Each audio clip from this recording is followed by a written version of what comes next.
দেশের কিংবা প্রবাসে যারা আমাকে দেখছেন সকলকে জানাচ্ছি সালাম, আসসালামু আলাইকুম ওয়া রাহমাতুল্লাহি ওয়া বারাকাতুহু। আমি আজকে আবারও আল হিলাল ক্যাডেট মাদ্রাসাকে নিয়ে আপনাদের সামনে হাজির হয়েছি। আল হিলাল ক্যাডেট মাদ্রাসা ২০০৮ সালে স্থাপিত হয়েছে। ২০০৮ সাল থেকে এখন পর্যন্ত সুনামের সহিত প্রতি বছরই ভালো রেজাল্ট উপহার দিয়ে আসছে। আপনারা মোটামুটি সকলেই অবগত রয়েছেন।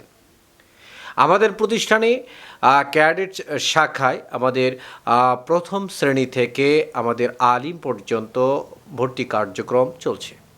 আপনারা আপনাদের সন্তানদেরকে যদি দক্ষ আলেম হিসেবে গড়ে তুলতে চান, ভালো আলেম হিসেবে গড়ে তুলতে চান, তাহলে আপনারা অবশ্যই আমাদের আল হিলাল ক্যাডেট মাদ্রাসায় আপনাদের সন্তানদেরকে ভর্তি করাবেন। সন্তান আপনার, সিদ্ধান্ত আপনার।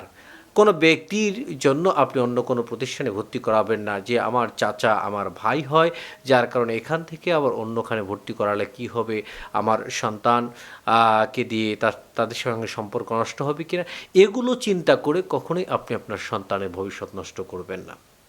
আপনি দেখবেন যে প্রতিষ্ঠানে লেখাপড়ার কোয়ালিটি, লেখাপড়ার মান ভালো, সেই প্রতিষ্ঠানেই আপনার সন্তানকে আপনি ভর্তি করাবেন। আমি আশা রাখবো আপনারা একদিনের জন্য হলো আল হিলাল ক্যাডেট মাদ্রাসায় এসে দেখে আপনারা আপনাদের সিদ্ধান্ত অনুযায়ী আপনাদের সন্তানদেরকে আপনারা ভর্তি করাবেন, এই আশা রেখেই আজকের মতো এখানে বিদায় নিচ্ছি। আসসালামু আলাইকুম ওয়া রাহমাতুল্লাহি ওয়া বারাকাতুহু।